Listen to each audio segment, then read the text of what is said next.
যাক, বাংলাদেশ তো জিতেছে। পারভেজ হোসেন ইমনের সেঞ্চুরিটা তো বৃথা যায়নি। এইটা আমার ফার্স্ট ফিলিং ম্যাচ শেষ হওয়ার সঙ্গে সঙ্গে, বা ম্যাচটা যখন রেজাল্টটা প্রায় ডিসাইড হয়ে গেছে, যখন মনে হচ্ছিল যে বাংলাদেশ এবার জিতবেই জিতবে, এরকম একটা স্বস্তির জায়গা আমার প্রথম অনুভূতি। টি-20 ক্রিকেট শুরু করার 10 বছর পরে আমরা এই ফরম্যাটে একজন সেঞ্চুরিয়ান পেয়েছি, তামিম ইকবাল। তার প্রায় 9 বছর পরে দ্বিতীয় সেঞ্চুরিয়ান পেলাম, পারভেজ হোসেন ইমন। এই ম্যাচটাতে যদি বাংলাদেশ হেরে যেত, আমরা তো আর এমন না যে ভারতের সঙ্গে খেলছি, পাকিস্তানের সঙ্গে খেলছি, অস্ট্রেলিয়া, ইংল্যান্ড, সাউথ আফ্রিকার সঙ্গে খেলছি, ফলে হেরে যাওয়ার পরও আমাদের সেঞ্চুরিয়ানের কীর্তি নিয়ে অনেক বেশি এটা নিয়ে আলোচনা হতো। তখন এই ইউইর কাছে হারটাই থেকে যেত আলোচনা, সমালোচনা, কথাবার্তা, আড্ডার সবকিছুর মূল সুর। সেটা তো অন্তত পক্ষে হয়নি। না, বাংলাদেশ যেভাবে ম্যাচটা জিতেছে তা নিয়েও অনেক কথাবার্তা হওয়া উচিত, সেটা নিয়ে অনেক কথাবার্তা হওয়ার দাবিদার। কেননা টি-20 ক্রিকেটে আমাদের ফ্লসগুলো, আমাদের দুর্বলতাগুলো, আমরা যে এখনো কত পিছিয়ে রয়েছি, আমরা ইউএর বিপক্ষে ম্যাচটা কিভাবে হেরেই গিয়েছিলাম প্রায়, এগুলো নিয়ে অবশ্যই আলোচনা হয়। কিন্তু শেষ পর্যন্ত গিয়ে আমার মনে হয় ইমনের সেঞ্চুরিটা যে বৃথা গেল না, ওইটা একটুখানি স্বস্তির বিষয়। জয়টা তো অবশ্যই স্বস্তির। এই যে ম্যাচটা ইউএর সঙ্গে আমরা শেষ পর্যন্ত 27 রানে জিতেছি, সেই ম্যাচে আমরা যে হেরেও যেতে পারতাম বলছি, সেইখানটাতে জিতলামটা কিভাবে, কোনটা টার্নিং পয়েন্ট, আমার সঙ্গে আপনি একটু মিলিয়ে দেখতে পারেন। দেখুন, প্রথমত আমি ইমনকে নিয়ে আলাদা একটা ভিডিও করেছি, সেইটা বাংলাদেশের সেকেন্ড ইনিংস যখন চলছিল তখনই ভিডিওটা করছিলাম। আমি ওই ভিডিওর মাঝখানে বলছি আমি জানি না যে ম্যাচের রেজাল্টটা কি হবে, কেননা যখন আমি ভিডিওটা করা শুরু করেছি ওদের ব্যাটিং ইনিংসের কত 7-8 ওভার হয়ে গিয়েছে। তখন ম্যাচটা এরকম খুবই ব্যালেন্সে ছিল যে মনে হচ্ছিল যে ইউএই এই ম্যাচটা জিতে যেতে পারে, এবং শেষে গিয়ে তো অবশ্যই সেই সম্ভাবনা, ওদের জন্য সম্ভাবনা, আমাদের জন্য আশঙ্কা প্রবলভাবেই দেখা গেছে। আমি এই ইউএই রান চেজের 2টা ফেজের কথা আপনাদের একটু মনে করাই। ধরুন, পাওয়ার প্লের প্রথম 6 ওভারটাতে তারা 52 রান তুলেছে, আমরা 2টা উইকেট তুলে নিয়েছি। ঠিক আছে, 2টা দলই কেউ দাবি করতে পারবে না পাওয়ার প্লে পুরোপুরি নিজেদের, কিন্তু পাওয়ার প্লে শেষ হওয়ার পরপরই ইনিংসের 7 নাম্বার যেই ওভারটা, সেই ওভারটা থেকে ওইখান থেকে ইউএই 19টা রান তুলে নিল, 3টা 4, একটা ছক্কায়। এবং ওই ওভারটাতেই কিন্তু প্রথমবারের মতো মনে হয়েছিল যে কিছু আবার হয়ে যায় কিনা, ওরকম কোনো অঘটন ঘটে যায় কিনা। এবং এর ধারাবাহিকতায় গিয়ে আপনি দেখেন 10 ওভার শেষে ইউএর স্কোর ছিল 2 উইকেটে 98, বাকি 10 ওভারে তাদের আর 94 রান প্রয়োজন, হাতে তাদের রয়েছে 8 উইকেট। জয়ের মতো একটা অবস্থা কি তারা ছিল না? স্পেশালি যখন মনে রাখবেন আমাদের ইনিংসও 10 ওভার শেষে আমাদের স্কোর ছিল 2 উইকেটে 103, আমরা পরে 10 ওভার অত ভালোভাবে কাজে লাগাতে পারিনি, কিন্তু ইউএই তো সেটা কাজে লাগিয়ে ম্যাচটা হিস্টোরিক্যাল একটা জয় বাংলাদেশের বিপক্ষে তারা পেতেই পারত। ওই জায়গাটাতে আমাদের হচ্ছে গিয়ে ওয়াসিমের উইকেটটা তুলে নিয়েছেন, যে 50 পেরোনো ওয়াসিম তাদের সুপারস্টার টি-20 ফরম্যাটে, এবং ওই উইকেটটা যে তানজিম সাকিবের পর তুলে নিয়েছেন, এটা আমাদের জন্য গুরুত্বপূর্ণ। কিন্তু আমি বলছিলাম না 2টা ফেজের কথা, একটা ইনিংসের 7 নাম্বার ওভার আমাদের, এবং আরেকটা ইনিংসের 13 নাম্বার ওভার। ওই 13 নাম্বার ওভারে শেখ মেহেদী হাসানের প্রথম বলটাকে আসিফ তিনি 4 মারলেন, শেষ 3টা বলকে ছক্কা মারলেন। অতএব 13 নম্বর ওভার শেষে তাদের স্কোর গিয়ে দাঁড়ালো 3 উইকেটে 131। শেষ 7 ওভারে ইউএইর জয়ের জন্য প্রয়োজন 61 রান, হাতে তাদের 7 উইকেট। জয়ের জন্য তখন আমি বলবো যে যদি এটা সমশক্তির 2টা দল হতো, বা কাগজে কলমে অন্তত পক্ষে ওইরকম 2টা দল হতো, তাহলে ব্যাটিং সাইড জয়ের জন্য 85% ফেভারিট থাকতো। হ্যাঁ, বাংলাদেশের এখানে এক্সপিরিয়েন্স বেশি, সেই হিসাব করলেও আমার মনে হয় ইউএই তখন 65%, 70% ফেভারিট ছিল জয়ের জন্য।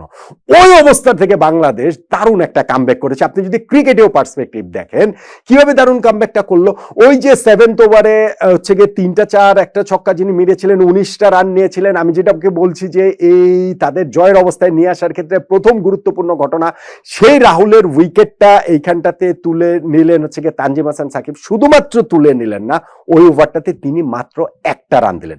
অর্থাৎ আগের ওভারে যেখানে 25 রান হয়েছিল, যেখানে শেষ 3টা বলে ছক্কা হয়েছিল, মোমেন্টাম যেখানে পুরোপুরি হচ্ছে গিয়ে ইউএইর দিকে, সেইখানে নেক্সট ওভারে ফার্স্ট বলে উইকেটটা তুলে নিলেন।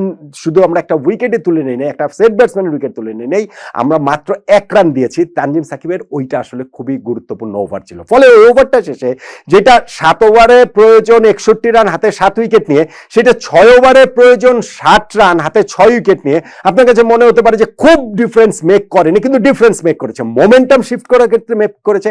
এবং একটা জিনিস মাথায় রাখতে হবে, আমাদের মুস্তাফিজের তখনও 2টা ওভার বাকি ছিল এবং ভেরি নেক্সট ওভারটাতে তানভীর উইকেট পেয়েছেন, পরের ওভারে মুস্তাফিজের একটা ভালো ওভার হলো, ফলে তাদের দেখা গেল যে 4 ওভারে 49 রান প্রয়োজন। ওই রান রেটটার সঙ্গে আর পেসটা মেলাতে পারেনি। হ্যাঁ, আসিফ যতক্ষণ ছিলেন ততক্ষণ আমাদেরও একটা দুশ্চিন্তা ছিলেন, কারণ আসিফ একটা দুর্দান্ত ইনিংস খেলছেন, বিস্ফোরক, যে কোনো কিছুকেই তিনি 4 ছক্কা মারছিলেন। শেষে গিয়ে 2 ওভারে 35 রান প্রয়োজন, ওই সময় গিয়ে তিনি আউট হয়ে গেছেন 21 বলে 42 রান করে। ওইটা তাদের জন্য টু মাচ হয়ে গেছিল। এক্সপিরিয়েন্সই আসলে বাংলাদেশে এই ম্যাচটা মেরে কেটে আমরা পার পেয়ে গিয়েছি, কোনো মতে আমরা আসলে ম্যাচটা জিতে নিয়েছি, যে ইনিংসের লাস্ট বলে ওদেরকে অল আউট করে দিয়ে 27 রানে বাংলাদেশের এই জয়টা।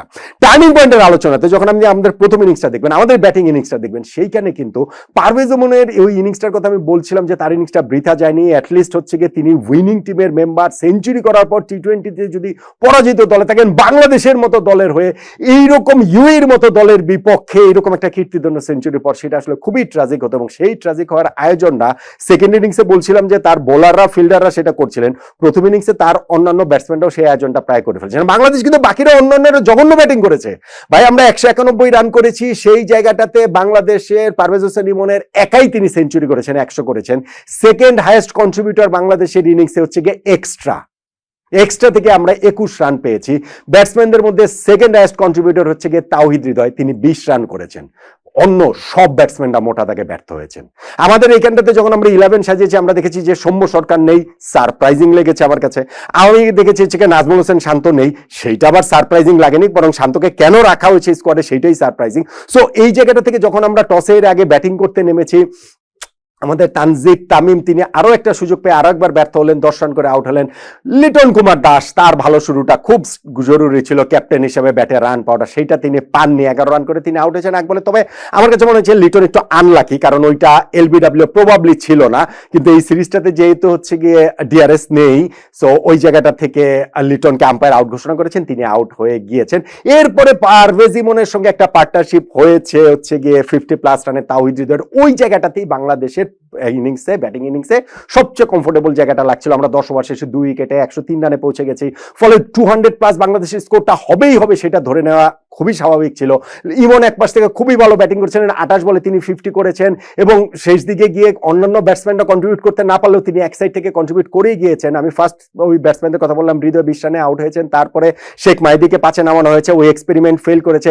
জাকের আলী, অনিক, শামীম পাটোয়ারি কেউ কন্ট্রিবিউট করতে পারেননি। লাস্টে গিয়ে হিসাবটা গিয়ে এরকম দাঁড়িয়েছিল যে বাংলাদেশ 200 করতে পারবে যদি পারভেজ ইমন এক সাইড থেকে টেনে নিয়ে যান, এবং সেইটাও আসলে হওয়ার কথা ছিল না, তার সেঞ্চুরি হওয়ার কথা ছিল না। 84 রানের সময় তিনি আউটই হয়ে গিয়েছিলেন। তবে ওইখানে দেখা গেছে যে বোলারের বলটা তিনি বল করার সময় তিনি ওই যে ওভারস্টেপিং করেছিলেন, ফলে নো বল হয়েছে, ওইটাতে তিনি বেঁচে গিয়েছেন। পারভেজ ইমন একটা অসাধারণ সেঞ্চুরি করেছেন, লাস্ট ওভারে গিয়ে তিনি আউট হয়েছেন। বাংলাদেশের স্কোরটাতে 200-কে পৌঁছে দিতে না পারলেও 191 রান পর্যন্ত নিয়ে গেছেন, এবং অন্যান্য ব্যাটসম্যানদের ব্যর্থতার এই জায়গাটাতে ভোলার কোনো সুযোগই আসে বলে আমার কাছে মনে হয় না। তারপরেও গিয়ে যে বাংলাদেশ ম্যাচটা জিতেছে, 27 রানে জিতেছে, ওই জায়গাটা